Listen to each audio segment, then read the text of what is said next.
Et Mondal, je crois que le sujet qu'on va aborder au niveau du Sénégal, là, c'est l'actualité politique. Gars yi bu ñu ñëwee ki la ñu waxtaanee. Actualité politique boobu nag c'est basé sur li xew durant cette semaine-là. Le thème d'aujourd'hui quartier libre la ñu ko tuddee. te quartier libre foo leen ko fekk rek dafa di loo xamee ne nan la tuddati c'est-à-dire idée yu bëre ñoo nekk fii sujet yu bëre nekk fii ci table bi. Léegi nag ñu jël un temps bien imparti et que toute personne dans le plateau s'il a un sujet boo xam ne da ko bëgg a discuter ñu daal di waxtaan ci sujet bi quoi mais xam naa moom daal boo leen gisee kii nan la tuddati le truc là quoi le titre là je sais que dans l'actualité le programme de Bougane du ci ñàkk quoi le cas de Bougane du ci ñàkk parce que c'est un politicien boo xam ne il faut ñu jéem a waxtaan sur ce monsieur là. Et aussi, on apprend la démission de Macky Sall sur les 4 P et la candidature, comment dire, le fait que nous nommons tête de liste au sein de la coalition Benno Bokk Yaakaar ak ñi ci des Macky Sall comme tête de liste. Analyse boobu tamit nag je crois que bon affaire la boo xamee ne dañ ko fi waxtaanee tey quoi. Voilà donc li may def tey mooy na la tuddati commencer d'abord. Man ki sama appréciation par rapport au cas de Bougane en attendant les autres panélistes là ñu dugg si. Voilà un homme boo xamee ne bu ñu ko analyser dans la scène politique on voit que c'est une personne qui a des ambitions qui veut s'imposer dans la scène politique mais la politique elle n'est pas faite pour tout le monde parce que la politique boo ko defulee politique na la def. Quand tu fais pas de la politique se fera. soo gisee ma wax loolu c'est parce que am na ñoo xam ne dañuy ñëw ñu dugg dans la scène politique là xamuñu comment s'y prendre parce que politique boo gis dans la vie il faut nga considérer le temps boo xamee ne cette politique là mu ngi am nga seet exactement nan ngay taxawee pour nga dérouler politique bi pour liñ ci soxla nga am ko et le souhait d'un politicien dans la vie lan na dong la c'est pas du tout compliqué c'est très simple politicien lan lay wut validation lay wut c'est-à-dire nan la tuddati la publicité la soxla notoriété lay wut ak nan la tuddati mbooloo public la soxla mais comment drainer cette public là je crois que les politiciens war nañoo def benn affaire quoi c'est-à-dire dañoo war a toog à un certain moment de la vie ñu seet ñu étudier le peuple boo xamee ne foofu la ñuy bëggee def politique comment ce peuple là raisonne à cet instant T boo xamee ne yow décidé nga pour nga ne da ngay def politique. Parce que si tu oublies ça et tu ne comprends pas exactement comment le peuple réfléchit par rapport à l'action T yow bi nga bëggee fës tu vas passer à côté. te loolu nag man loolu laa remarqué sur le frère Bougane que je dois du respect ni mu bëggee def politique. parce que dafa jóg nan la tuddati bu ñu ko toppee depuis 2023 avec les positions yu muy jël par rapport à ces coalitions yu taxaw là pour partir c'est un monsieur qui a toujours cherché à s'imposer dans la scène politique moom mu yaakaar ne avoir un principe dans la scène politique affaire guerrier ngay jaay quoi man su ma ñëwee d'accord uma daal quand les gens décident de quelque chose un groupe parle quoi que ce soit toi tu viens tu prends un recul par rapport à la décision du groupe nga poser benn jalon à côté nga commencer di yuuxu ñu ne kii mooy waaja d'accord ça peut passer à des moments mais y a des moments yoo xamee ne principe boobu boo ko jëlee gis nga mal bu mu lay defar moom moo ëpp li mu lay yàqal moom moo ëpp li mu lay defar et je crois que c'est le truc là Bougane bu ñu koy analyser il ne fait pas la part des choses par rapport à ce comportement là bu mu voué dans la scène politique. Quand Ousmane Sonko était dans l'opposition le comportement que Ousmane Sonko a utilisé contre le régime de Macky Sall. Bougane, Ousmane Sonko vient au pouvoir, immédiatement il s'est dit en tête, ok, voilà un monsieur qui a été coriace, qui a été dur, amul benn nan la tuddati la comment on l'appelle encore la yoxi-yoxi bu mu def par rapport au régime qui était en place te mu jaral ko benn notoriété benn public benn appréciation kon moom bu ñëwee nekk au pouvoir dans sa calcul dans son calcul li muy nan la tuddati la yaakaar mooy il faut qu'il se comporte comme Ousmane Sonko pour mu mun a am les mêmes résultats que Ousmane Sonko mais am na benn paramètre boo xam ne da koy fàtte c'est-à-dire actuellement en 2024 là waxuma 2022 2023 mais 2024 là après le truc là quoi l'élection de ce pouvoir là bu toog dafa oublier une chose quoi quel est l'état d'âme et comment dire la situation psychologique de la population sénégalaise par rapport à la politique présente. Et ils vont retourner encore dans le bras de fer que Macky Sall, que Ousmane Sonko faisait avec Macky Sall, en pensant que bu duggee ci bras de fer boobu rek immédiatement il va trouver ce qu'il veut. C'est là-bas où Bougane a fait l'erreur. Non seulement ces deux individus qui sont totalement différents, ils ont des cultures différentes, ils ont des parcours différents, mais comment tu peux essayer de suivre la trajectoire d'un homme et puis son comportement là, cette bravoure là, c'est lié à son caractère, son comportement, son tempérament. Moi, am ci une réussite, yo toi tu veux venir copier cet individu là, nga yaakaar ne en faisant la même chose que moom di nga dem. Vous n'êtes pas les mêmes, doo leen benn. Si on met ces deux personnes là en parallèle, on prend Bougane, on prend Ousmane Sonko en parallèle. Toi tu es un businessman, un entrepreneur qui a toujours travaillé avec le régime qui se trouvait ici en place. Ousmane Sonko, c'était un jeune qui se trouvait dans la fonction publique. À un certain moment, on l'a radié parce que tout simplement, les positions qu'il prenait vis-à-vis de ce régime-là n'étaient pas une position boo xamee ne gars yi dañ ko apprécier ñu daal di ko écarter. Yow, tu es toujours un entrepreneur qui était là dans le business, faisait tes affaires là, lépp di dem ngay négocier avec état mu lay jox ce que tu veux et tout ce qui s'ensuit.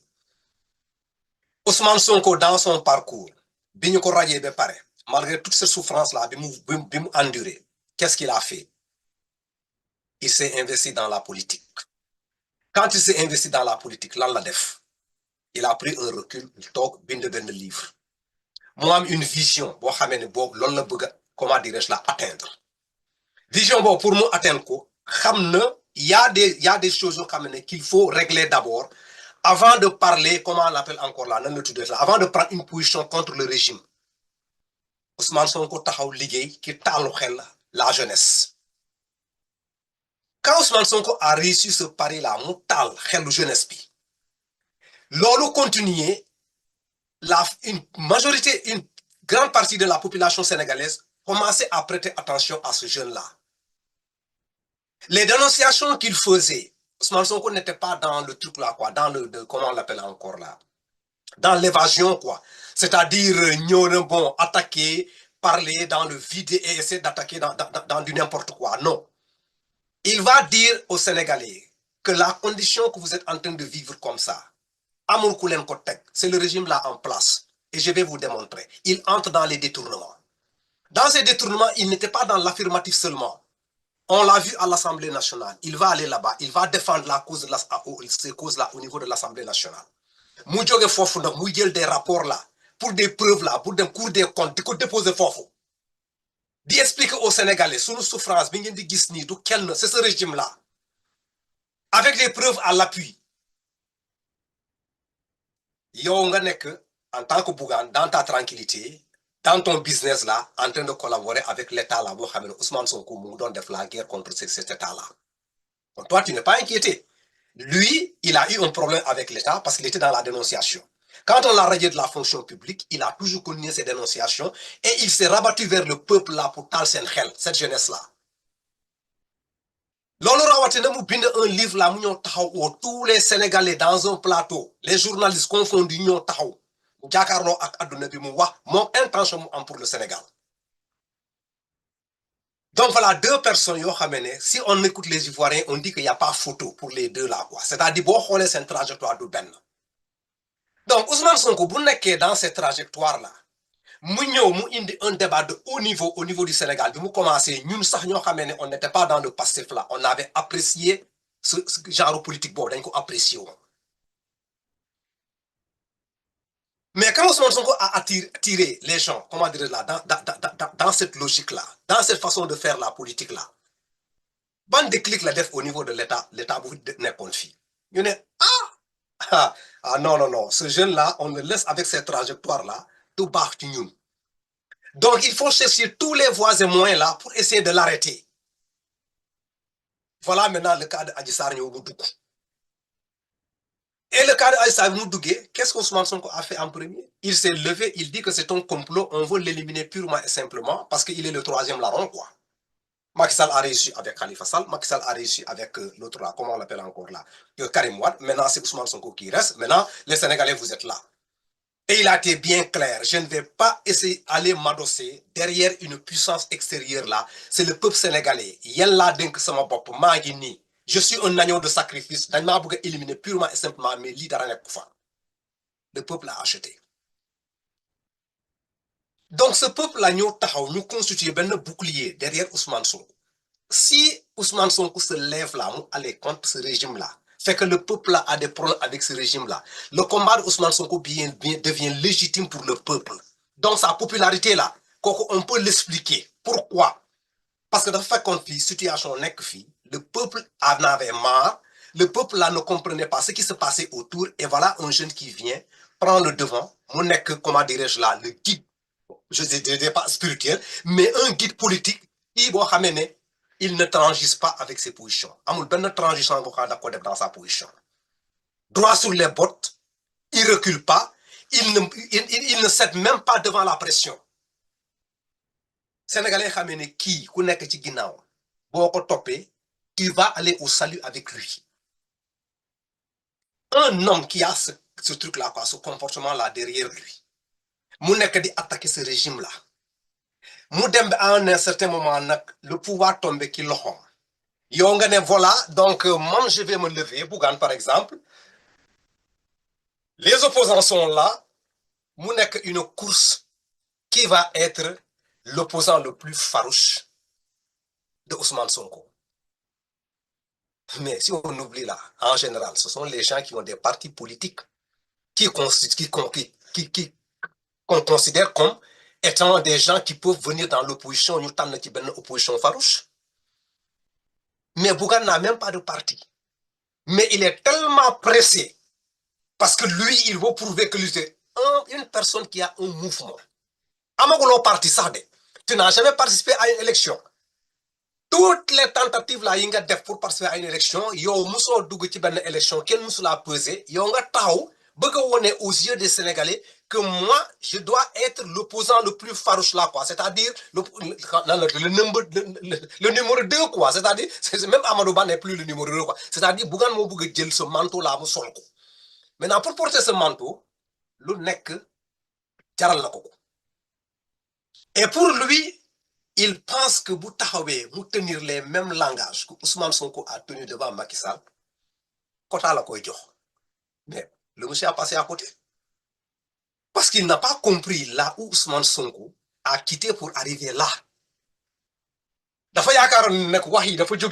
sont des paroles qu'on lance à l'air et puis nous avons la notoriété, nous avons la validation, nous avons la quota, nous avons la puissance, nous avons la popularité. Non. Voyez, amna fumu jaar.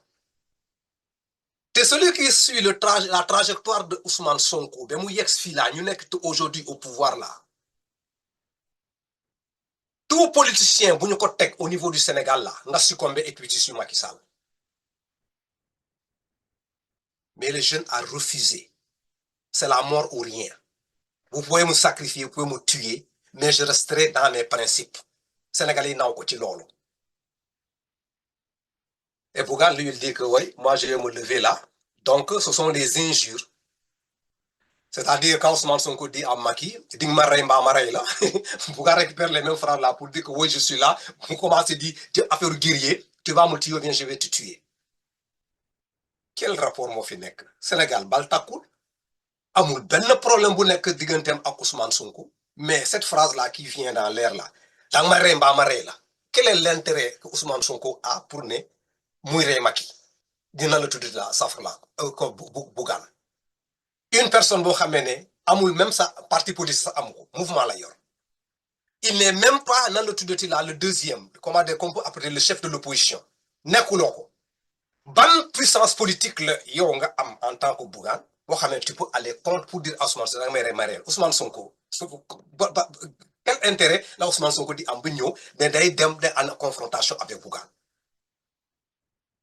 parce que tout simplement Bougane pense que en utilisant ces mêmes phrases là que Ousmane Sonko utilisé du temps de Macky mën na koo jox benn quota benn affaire guerrier déedéet jàmbaar nekk un guerrier là c'est inné doo tëg nii tout le temps la nga bëgg a jël la comment dire la nan la tuddati la bëgg a sol nan la tuddati la deru gaynde nan la tuddati la nga ne gaynde nga déedéet les gens naissent avec ce principe là demal nga laajte c'est un sudiste peut-être que yow mën na la déranger quoi comme Bougane ça ne peut pas comprendre quoi mais ñun ñoo xamee ne on a grandi dans ce genre de culture là quand le monsieur là parle là il prend des positions là su fekkente moom daal sam bakkanam da ko fay bàyyi te du reculer nous on comprend parce qu'on a grandi dans ça on sait de quoi il s'agit mais boo ko xamulee da nga yaakaar ne kii day géri rek quoi déedéet c'est pas ça donc yow tu n'as jamais eu ce genre de truc là tu n'es pas éduqué comme ça tu n'as pas ce truc là quoi ce affaire wu nan la tuddati comment on l'appelle encore là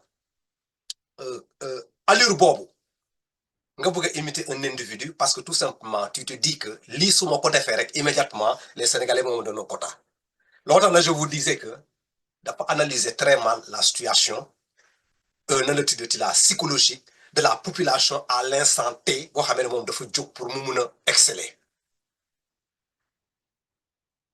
au moment où Ousmane Sonko voulait exceller là ki instant T boobu 2021 2022 2023 Sénégal dafa amoon ki benn position mu nekk avec un régime il y avait un état psychologique bu nekkoon fii Ousmane Sonko a joué avec ça